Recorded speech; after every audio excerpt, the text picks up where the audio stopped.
चल उठ, आज नवमी है, पूरा घर चमकना चाहिए। अभी सासू जी पहले चाय तो पीने दो, खाली पेट काम नहीं होता। ऊपर से व्रत रखी हूँ तो और कमजोर हो गई हूँ। व्रत में चाय पीती है, ये कौन सा नियम है? तेरे मायके वालों ने तुझे यही सिखाया है क्या? चल पहले आंगन लीप, फिर कन्या पूजन की तैयारी कर, वरना देवी मैया भी कहेंगी कैसी सुस्त बहू दे दी। अच्छा चल रही हूँ, लेकिन अगर मैं गिर पड़ी ना तो सारा काम आपको अकेले ही करना पड़ेगा। हाय दैया, नवरात्र में देवी मैया खुश होंगी या नहीं पता नहीं, पर मेरी कमर जरूर टूट जाएगी। कमर तब टूटती है जब काम किया जाए। तेरी तो सिर्फ बातें ही चल रही है, हाथ भी चला ले थोड़ा बहू। सासू माँ बातें ना करूँ तो भी नींद आ जाएगी। आपने ही तो सुबह सुबह जल्दी उठा दिया है मुझे। आज तुझे उठाई हूँ तभी तो आज घर में कुछ काम होता दिख रहा है, वरना तेरे रहते तो मकड़ी भी जाला बुन के थक जाए पूरे घर के अंदर। अच्छा सासू माँ, आप इतनी ही मेहनती हो तो आके आंगन लीप दो, मैं भी देखती हूँ कैसे चमकता है आंगन। आइए थोड़ा हाथ बता दीजिए। अरे बहू मैं सब काम कर दूंगी तो तू क्या करेगी? फिर गांव में डिंडोरा पीटी। मेरी सासू माँ घर की नौकरानी है। नौकरानी नहीं सासू माँ, देवी का रूप हो आप। बस काम थोड़ा ज्यादा करवाती हो, साथ में ताने भी भर भर के मारती हो मुझे। हाँ मीठी बातों से मुझे फुसला ले, लेकिन आज कन्या पूजन है, जरा भी कमी हुई ना तो तेरी खैर नहीं समझी बहू। सब कर दूंगी सासू माँ, बस कन्याओं के लिए जो हलवा पूरी बनेगा उसमें मेरा हिस्सा पहले निकाल देना और कुछ नहीं। व्रत रख के भी खाने की चिंता है तुझे? देवी मैया ऊपर से देख रही है, कैसे भुक्कड़ बहू है मेरे घर में। देवी मैया देख रही है तभी तो ताकत दे रही है मुझे, नहीं तो अब तक मैं यही ढेर हो जाती और सारा काम आपको करना पड़ता सासू माँ।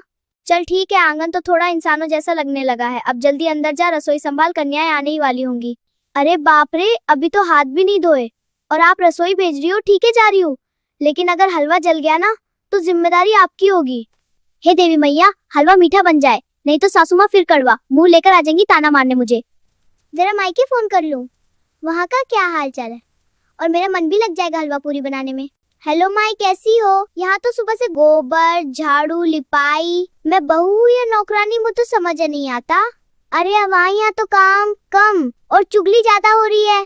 देखो तो मेरी बहू रानी को, अब क्या करूँ मैं इसका? माई सासू माँ तो ऐसे हुक्म चलाती है जैसे मैं उनकी बहू नहीं हूँ, कोई खेत की बैल हूँ। तरस नहीं आता उनको मेरे ऊपर। क्या कहा? बहू नहीं बैल हो? बैल तो ठीक है, लेकिन सींग कहाँ छुपा रखे हैं बहू? अरे सासू माँ आप कब आई? मैं तो बस हलवे का हाल बता रही थी अपने मम्मी से, और ज्यादा कुछ नहीं। हाँ सुन लिया मैंने, हलवे से ज्यादा मेरा हाल बता रही थी तू। सही कहा ना मैंने बहू रानी? अरे सासू माँ, मायके वाले पूछते ना तो थोड़ा बड़ा चढ़ा के बताना पड़ता है, इज्जत का सवाल होता है। मेरी इज्जत को मिट्टी में मिला के अपनी इज्जत बचा रही है। वाह जी, बड़ी तेज बहू निकली तू तो। अरे ओ बहू रानी, तेरी चुगली के चक्कर में हलवा जल गया, ध्यान कहाँ है तेरा? जला हुआ हलवा खिलाएगी सबको? हाय दैया, अब कन्या खाएंगी या धुआं फूकेंगी? अब मैं क्या करूँ सासू माँ, मुझसे गलती हो गई, पूरा हलवा जल गया। अब रोने से कुछ नहीं होगा, चल जल्दी से पूरी बेल, नहीं तो कन्या आके खाली थाली बजाएंगी। अच्छा सासू माँ, लेकिन अगर पूरी गोल नहीं बनी ना तो कहना मत बहू कामचोर है। हे माता रानी, ये पूरी गोल क्यों नहीं हो रही? ये तो नक्शा बन जा रही है, क्या करूँ मैं? अरे ये पूरी है गाँव का नक्शा, कन्या पूरी खाएंगी या गाँव का रास्ता ढूंढेंगी इसमें? सासू माँ आप हंसो मत, हाथ फिसल गया, इसमें मेरी क्या गलती है? हाथ नहीं फिसला, तेरी किस्मत फिसल गई जो मेरे घर की बहू बन के आ गई तू। ठीक है, अब आप देखना ऐसी गोल पूरी बनाऊंगी ना कि चांद भी खुद को देख के शर्मा जाएगा। अरे वाह, अब तो सिर्फ चांद ही नहीं, रेलगाड़ी भी तेरी पूरी को देख के शर्मा जाएगा। सही कहा ना मैंने? सासू माँ आप ना बस मेरा मजाक उड़ाया करो, कभी कभी थोड़ा सिखा भी दिया करो मुझे। मैं तो तुझे शादी के पहले दिन से सिखाना चाहती थी, लेकिन बहू रानी को तो सजना संवरना ज्यादा पसंद है ना। काकी भाभी घर में कोई है कि नहीं? कन्या पूजन के लिए आ जाए क्या हम लोग? हे माता रानी, अभी तो एक भी ढंग की गोल पूरी नहीं बनी, अभी पूरी तलना बाकी, जल्दी से पूरी तलना शुरू करती हूँ। इज्जत का सवाल है बहू, जल्दी जल्दी पूरी तल, नहीं तो सब कन्या के घर में भूखे रखते हैं सबको। अरे ये तो पूरी तैरने की जगह तेल में डूब रही है, अब क्या करूँ मैं सासू माँ? चल रहने दे, तू जा और जाके कन्याओं को बैठा, मैं खुद पूरी तलती हूँ। और सुन, अगर किसी ने पूरी का शेप पूछा ना तो कहना नया फैशन है। हाँ सासू माँ ठीक है कह दूंगी, नवरात्रि स्पेशल टेढ़ी मेरी पूरी है, कन्या जी मजे से खाना हलवा पूरी। काकी जल्दी से प्रसाद खिलाओ ना, हमें और भी घर जाना है, सब हमारा इंतजार कर रहे होंगे। हाँ बिटिया, आज ऐसा हलवा पूरी खिलाएंगे कि हमेशा याद रखोगी। रुको अभी तुम सबके लिए थाली में हलवा पूरी निकल के दे रही हूँ। हाँ याद क्यों ना रखेंगी, याद तो जरूर रखेंगी। कैसी पूरी खाई है नवरात्र में हमारे घर पे। तुम सब कन्या जी आराम से खाओ हलवा पूरी, किसी को और कुछ चाहिए तो बताना, ठीक है बिटिया रानी? काकी ये पूरी गोल क्यों नहीं है?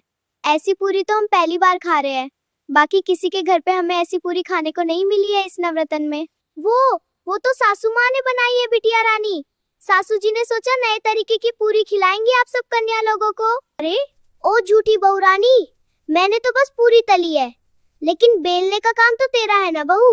ये सारी पूरी तुम्हारी भाभी ने लाया बिटिया लोग। एक पूरी तो पतंग जैसी लग रही है, तो दूसरी पूरी रेलगाड़ी की तरह, तीसरी पूरी तो हमारे गांव के नक्शे की तरह लग रही है। क्या भाभी आप भी अच्छी पूरी बेल लेती है? अरे बिटिया, खाना शेप से नहीं स्वाद से होता है, खा के देखो और बताओ आप लोग कैसा बना ये सारा प्रसाद। पूरी का तो पता नहीं, लेकिन हलवा तो बहुत ही स्वादिष्ट है भाभी जी, बहुत अच्छा लगा खाकर। अच्छा बिटिया, देखा ये हलवा मैंने सिखाया है तुम्हें बहू, तभी इतना अच्छा बना है। देखी बहुरानी सब कन्याओं ने क्या कहा, हलवा बहुत स्वादिष्ट बना है। सिखाया आपने है तो क्या हुआ, बनाया तो मैंने है ना, इसका क्रेडिट आप ऐसे ले रही हो जैसे सब कुछ आपने अकेले ही किया है। वाह सासू माँ, बस बहुत हुआ बहुरानी, चल अब अंदर आ जा और प्रसाद और चुनरी निकाल के लेके आ, कन्याओं को विदा भी करना है, उनको दूसरे के घर भी जाना है। ठीक है सासू माँ, जाती हूँ, लेकिन अगर चुनरी कम पड़ गई ना तो मुझे मत कहना कि इसमें भी तेरी ही गलती है या तूने चुनरी चोरी कर ली है। एक चुनरी, दो चुनरी, तीन, चार, अरे वाह, सबके लिए पूरी चुनरी है, एक भी कम नहीं है, बहुत खुशी की बात है। क्या हुआ बहुरानी, अब तेरा मुंह क्यों चमक रहा है? कोई खजाना मिल गया है क्या तुझे? नहीं सासू माँ, आज तो आपकी बहू ने पहले ही हिसाब कर लिया था, चुनरी बिल्कुल कम नहीं पड़ेगी, है ना कमाल की बात। अरे वाह क्या बात है, आज सूरज पश्चिम से निकला है क्या? तूने बिना डांट के काम कर लिया, वो भी बिल्कुल सही। डांट से नहीं सासू माँ, डर से अक्ल आ जाती है, डांट ना सही। आपका डर तो मेरे अंदर हमेशा रहता है ना, इसीलिए। ठीक है, अब चल जल्दी साड़ी, चुनरी और प्रसाद लेके जा, कन्याएं इंतजार कर रही हैं। उनको एक एक करके चुनरी दे दे और उनकी विदाई कर अच्छे से। लो बिटिया, खुश रहो, खूब पढ़ो लिखो और हमेशा माँ बाप का नाम रोशन करो। भाभी और काकी, आज बहुत अच्छा लगा आपके घर आकर।